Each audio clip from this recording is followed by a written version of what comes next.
Hi. Hi. How's your day going? Excellent. Excellent. So far, so good? Perfect. Excellent. So, you just heard this last discussion. Are we going to lose you there, Elise? No. You okay? Oh, yeah. Okay, I'm going to spot for you over here, just in case you fall out of the chair. So, the last discussion was about a universal issue. But, clearly the issue of gender is also a universal issue. We are going through massive changes on the planet. Vital Voices has used the arts to address those changes. You've embraced people like I'm also Carla, but Mella, she was sitting there once before, in doing this. Talk a little bit about how important the women leaders you work with feel the arts are to advancing the message. Well, let me just kind of give a little bit of framing context before I get to that, if I can. So I've been in this work of advancing women and girls for the last 20 years. And one of the things that we've looked at was, how far have we come? What's changed? What's progressed in 20 years? And what we began to see is that we saw change in every area. Women have moved forward in terms of, we've doubled the number of women in political participation. Women's, economic empowerment has grown, Maternal mortality rates have gone down. There's one issue, maybe you can guess what it is, where we haven't seen any change. Or actually, no, we have seen change, but that change is actually that it's gotten worse. The problem has gotten worse, violence against women. And, I think about it, and I think about how many laws exist around the world, in countries around the world, that say that violence against women is a crime. So why does it still exist? It still exists because ultimately, policies don't change, laws, policies, they don't change culture. What it is really culture changes culture. And that's why we've begun to embrace and work with, and I think really recognize women who are doing exactly that. There was an interesting study that I think bears this out as well. A couple of years ago, the study came out that looked at our biggest export in the United States. The media, movies, TV. And what it said was that over the last 10 years, we've seen that violence in the media, not in news, just violence in television shows and movies, has remained flat. The number of murders and terrible violence, but it's remained flat. However, violence against women in movies, TV shows, has gone up by 60%. And violence against girls has gone up by 200%, over 200%. So, you think about that and you think, okay, wait a minute. So if there's one side that's driving violence, can't there be another side that's addressing it? Rather than saying, let's deal with the victims of violence or survivors of violence, why not look at, let's deal with how we shape that, how we shape the storytellers and the stories that get told. So I think that's the frame that I come to this discussion with. I'd say that people are just beginning to recognize the power that the arts can play. And mostly people are recognizing it because we haven't solved these issues yet. Well, I think you zeroed in, and you said it beautifully. Only culture can change culture. And that if the issues in question are issues of, ingrained behavior, social structure, cultural issues, then you have to go in. And you can't change that by an edict or a law. You have to change it by reaching inside of people. Now, I know that the Canales Project, your not-for-profit, has been working with Vital Voices on just such a project, just as kind of some pioneering work on how to use culture. Maybe you could talk a little bit about that. Well, certainly. There are two reactions. For me, I share Elise's belief in culture having the power potentially to change culture. And the way I break that down, and I just want to address this because I think it came up in a lot of the questions yesterday in the faculty discussions, what is culture? Maybe that's the place to start the discussion. What does that even mean? It's a question I've asked a lot, and for me, I've come to the definition that culture has to do with belief systems. So the arts allow us the chance to explore those belief systems and potentially analyze them and change them. One of the things that I'm very proud of is the project that we're working on with Vital Voices and Elise. And that pertains to a different question, which is then how? How do we use the arts to analyze, explore, and potentially change culture and belief systems? And in this case, I'll just talk briefly about it. Elise and the organization this year are celebrating their 20th anniversary, which is really spectacular. And we thought, what can we do? How can we highlight 20 women and their stories? Well, for me as a singer, this offered me a unique opportunity because my craft is not only music, it's lyrics and it's words. So as I thought about the how can we do this, I was influenced by a book called This I Believe, which sort of states short mantras from different leaders around the world on what they believed. And I was reading the biographies of the women that Elise is celebrating, and one thing that struck both of us was the choice, the power of choosing and the power of the choices they made. In other words, these women made difficult decisions to become the leaders that they've now become. It did not come to them by birth. They actually chose those paths. And that's what we're trying to celebrate. So I asked them to write a very short statement, similar to this, I believe, called This I Choose. And we took those statements with our poet in residence and converted their very words into poetry/lyrics, and then commissioned composers to write songs directly based on their words that celebrate their choices. That's how we tried to address the question of how can we celebrate and amplify the work and the mission of these women. Very, very powerful. As it happens, the way I got to know Carla was that she was picked as one of Foreign Policy's 100 leading global thinkers.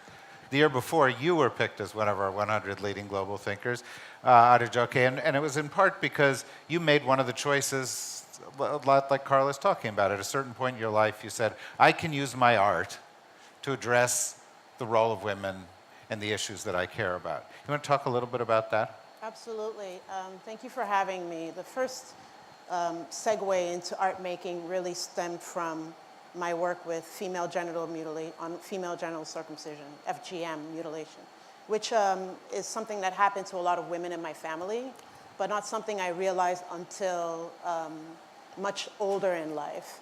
And having embodied the body memory for so long, looking for a way to really channel it outward. And artwork was a tool and a medium for me to really transform myself. I always start with self-transformation and see how my materials can speak to or can be an extension of my body, and therefore, and then find a language to communicate that transformation so that others can experience the same, hopefully. Elise, you've also used theater. Mm-hmm. Yeah. Talk a little bit about that. Yeah. Well, I'd like to say this was some brilliant plan of ours, but actually it sort of happened a little bit by mistake. 10 years ago, I was approached... As most brilliant plans begin that way, right? Yeah, exactly. I was approached by a playwright, and she said, you know, I heard the story of this amazing woman who's part of the Vital Voices Network, this woman from Afghanistan, working underground to educate girls and bring healthcare services. And she said, this woman's so amazing. Do you know other women like her? And I said, oh, absolutely. You know, and I can introduce you to, you know, thousands of women like her who are part of our network. And she said, well, I'd like to take 7 stories and get 7 women playwrights to write these stories. And then she put them into a play. The play is called 7. It's been translated into like 20 different languages now, published by Dramatist Plays, traveled all over the world. We actually had a great performance in Washington, D.C. that someone put together. We had, you know, men, famous men, ambassadors, heads of campaigns of those people we know who are playing the parts. And I think what was really amazing about it is that 10 years on, these stories, these ideas are still really relevant. Yet if I wrote a speech about these same issues, most of them tackling violence against women, I wrote a speech 10 years ago, that wouldn't be relevant anymore, right? But the stories, you know, that remains relevant, you know, ongoing. And I think it also speaks to people in a different way. The first time I saw the play 10 years ago, it was sort of in a theater workshop, and I looked around and I saw there were a number of men in the audience, and I was a little worried because I thought, oh my gosh, we're talking about violence against women, and they're talking about, oh, this man and that man, you know, just, and we always try and be very careful not to say this is, you know, men's fault. We try and say we both got to work together for the solution. And so I asked after, I said, I just want to get the thoughts of the men in the audience. What did you think about this play? I mean, did you feel offended? Did you, you know, feel sort of awkward? And I said, no, it was phenomenal because it was just people's stories. And so if you talk about these same issues in a speech, I mean, have you said many times, David, I mean, people, they shut down certain parts of themselves. But through theater and through arts, everything opens up. And they take it in a very different way. And I think that's the only way to create that sort of change, that behavioral change that honestly I feel is the greatest unfinished business when it comes to advancing women and girls in our world. Well, right, we've had this conversation before. In fact, the three of us have had this conversation. It's kind of led to this, which is that when a politician gives a speech, everybody thinks they're asking for something. And when an artist does a performance, everybody thinks they're giving them something. And so they open up, and it has that power. You felt that. Do you feel it's being harnessed as fully as it could be here? And I have a second question associated with that. And it's maybe a little bit of a sensitive question. But I notice in opera, if there's a strong woman in an opera, she dies at the end. Tell me about it. Not always, but Carla plays Carmen, right? So I've seen her die many times. But a lot of the traditional roles, a lot of the way the traditional classical arts treat women, push more deeply in some of these things that we ought to be fighting. Do you think that's part of the problem? It's an interesting question, and one that I don't spend a lot of time thinking about, to be very honest, because I think I got to a place where, as a trained opera singer, it was an interesting dilemma. I became more interested in doing things that had not been done before. And so my dilemma was, my training was as an interpreter. And it's actually quite limited and very different, I feel, from being an artist. As an interpreter, my job, as many classical artists, it was, to execute what's on the page to the best of my technical and personal ability. I have a conductor, I have obviously a composer, a stage director, etc. To me, the work of an artist is different. The work of an artist is to ask the big questions. It's to address the mysterious. And so this question of how could I use my voice literally and figuratively to help address social problems and things that I'm passionate about became the artistic journey, and one that I feel I'm only beginning to go on and frankly I love and am very passionate about. And through that, perhaps I feel like I'm able to channel my frustration with some of the dilemmas tied in classical music and certainly in opera and certainly in characters that have been written before. But those characters are a reflection of those times. And Carmen, to speak of that role, was completely bold at that time. It was the first time we saw a gitana, a woman of the streets, in a principal character. It was the first time we saw a woman killed on stage. And for that reason, the opera, when it was premiered, was a fiasco for a long time. So in some ways, maybe that was controversial at that time. And I'm interested in stirring up the same kind of thought-provoking work now that can maybe lead to some social Well, and of course, change. the example of our Pulitzer Prize winner this morning shows that new art can actually do that. Absolutely. Right. So, but another thing that art has a little bit is license.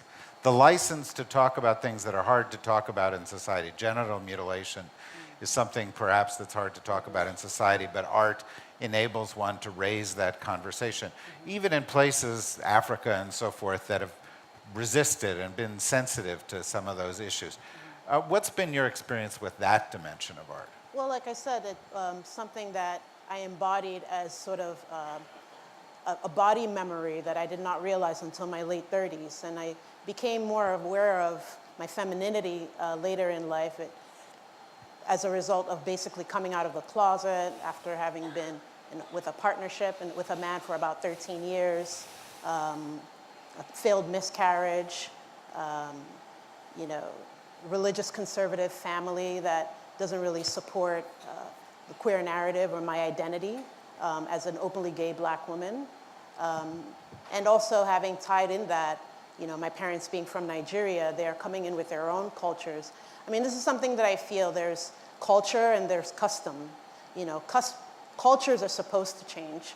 Cultures are supposed to be hybrid. Customs are fixed. And customs are rituals that I believe that we can change individually with our own individual rituals that we set up. And my art practice is a way of navigating that for myself, but it's also a way of centering myself despite sort of the layered systems working around me, whether they be family, community, or nation. And also to really talk about, again, material transformation as a metaphor for how we can transform ourselves. And also it's an economic statement. You know, I work with a lot of materials that are not very expensive. You know, they're a mix of industrial and natural materials, but you look at them and you think, it's just a broom, it's just a sink drain protector. But once it's woven and once it's bound, it's transformed into something a little bit more, more worthy of your attention. It's And almost so, heroic. The things that you have yeah. hung out there, Yeah. which are pieces of metal and they're pieces of fiber and other kinds of things, Sure. sort of sewn into it, they almost look heroic. But it's exactly, I mean, we talk about violence against women, and we also tend to focus so much on the, the marginalization and the dark stories. But within every dark story, there's always a hero. You know, within every situation, there's a lesson to be learned.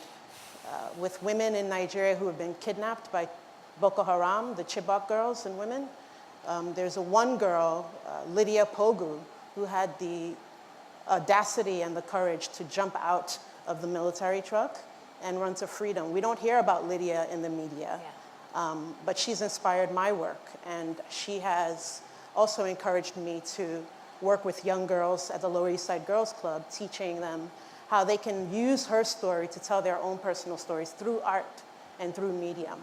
So, Yeah. It's I very. think we have to be really, One second.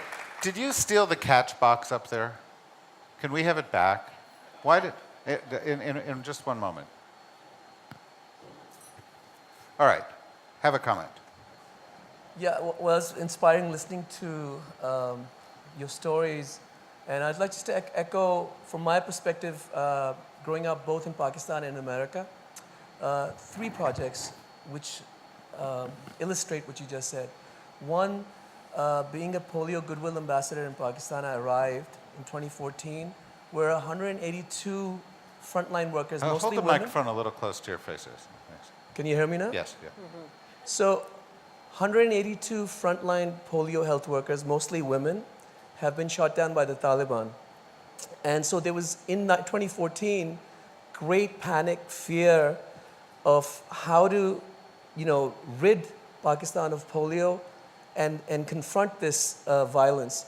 So what I did was that I'm a singer-songwriter, actor.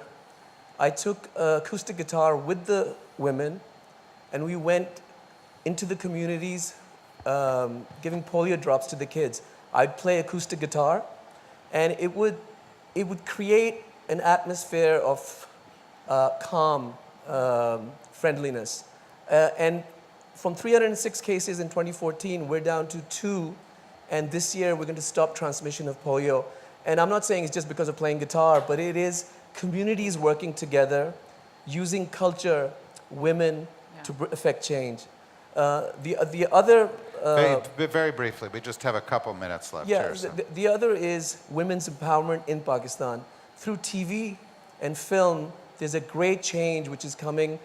You said customs are immovable, but people look at their customs in a fresh way when you tell it through storytelling and through music.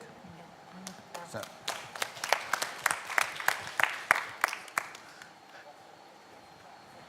Hello, everyone. My name is Malaika, and I come from Lagos, Nigeria. And I've just been hearing all these women talk about gender and how the art is transformative. And I agree with that 100%. A lot of the things we've been talking about is how we're using art to make wider impact. I want to just come from the more administrative end and experiential end as an African woman living in Nigeria. A lot of times, I'll give you an example, I've gone into an office and tried to speak to someone. I work in the creative sector. And speak to someone about raising funds to transform people's lives. And this man will say to me, "You're too pretty. I can't speak to you about money or business or whatever." And these are the issues that we sort of address and go through every day. So for me, it's about saying, I want to create a platform that is transforming people's lives, and not just women, but young people, people who don't have electricity, people who don't, for them to do what they're trying to do. As women who are in the creative sector and who to an extent have access, how do we, in areas that are impoverished, and by impoverished I mean no healthcare, no water to drink, how do we begin to think about ways in which we can create platforms, despite the lack of fund and understanding, for people to do, or artists to do what it is that they're trying to do? Okay, that's a great question. I'll turn to Carla, and then we'll go to Elise, and I'd like each of you to answer that quickly. We've got 7 minutes, okay? Okay, just very briefly. It's a great question, a complex question that deserves a lot more time. In terms of money, I believe strongly that it does not take a lot of money because the power of the art is within the art itself. We just saw a beautiful piece, Bird Heart, and as I said at the beginning, sand and paper and two creative geniuses, right? And they explain they bring it in the piece that is their stage. So what it does take is an immense amount of creativity and a lot of willingness to go forward. And I think that therein lies the challenge. And the other thing I'll just sort of mention here is partnership. Partnership can be a great model.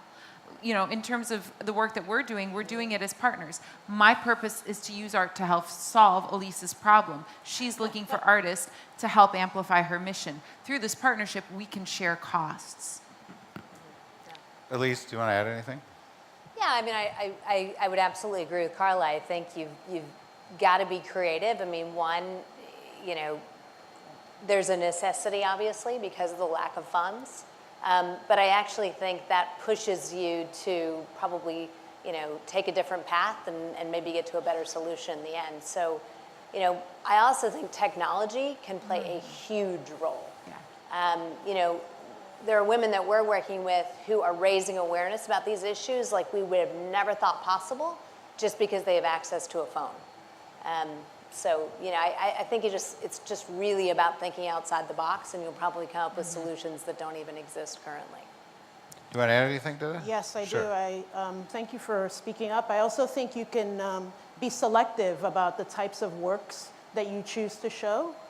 Speaking from an artist perspective, within Nigeria, you can maybe work with video artists, you know, the works that can disseminate, you know, globally with the least amount of cost.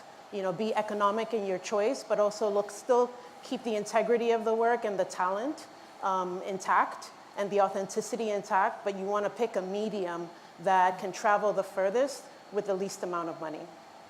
By the way, I thought each of those were very helpful, useful, practical answers. Cecile, do you have a question? I don't have a question, I have a comment. Okay, very brief comment. We've got 5 minutes. I want to say one thing, because Elise, so I worked for 15 years. I had the privilege to bring the vagina monologues around the world to over 140 countries and see what the effect of theater can do in just saying the word vagina. What happened was women could then talk about the issue of violence against women because they could talk about what was happening to their body. And so I think it's really important that art is a vehicle to open the conversation around that, because women wouldn't, I don't think there'd be as much reporting of violence against women if we hadn't had that conversation and brought that to the fore 20 years ago when I started working. And the second thing I want to say about creative artists and what you said, violence against women, most of violence against women, 95% of violence is because men inflict violence against women. So it's really, and women keep talking to women about violence against women. Yeah. What really needs to happen is men need to be taking creative avenues to talk to men about violence against women. And so I think that's where creatively men could really put a piece into that. Wow. And also Elise. that's one of the reasons we actually had men in this play, read the parts of this play, is to affect that. I want to just mention, I know we have very little time, but a woman that we work with who I think you'd find interesting, Samar Khan from Pakistan, she wanted to address this issue of swara, which is the practice of basically giving a girl to end a dispute between two families or two tribes. And she knew, obviously, that the practice was wrong, but she also knew that what was happening is all these sort of, you know, white women from developed countries were coming in and saying, you men are wrong, you're really bad, you know, you need to stop doing this. And the men were like just shutting down, no, we don't want to talk to you. So she's an anthropologist, she started making these films, putting men in the films, men who were either judges in cases that had gone the way of, protecting the girl, or fathers who stood up, risked everything, even their lives, to protect their daughters. And she started telling these positive stories. And to your point earlier, I think we have to be careful we're not always telling the stories of the victims. We have to tell the stories of those people who are, standing up and making positive change. And we have to show how men are part of that solution. And I think she's has huge success with her film. She was actually able to get a law on the books basically saying that Swara was illegal. But more important, the men now feel like, in the community who've stood up, they're the heroes, which ultimately changes culture and behavior. I'm going to say, I'll come to you and say, I just want to add a footnote, which none of you know, and I wish Mohammed al-Mubarak were here. But one of the ways we got to know each other was that we premiered in Washington.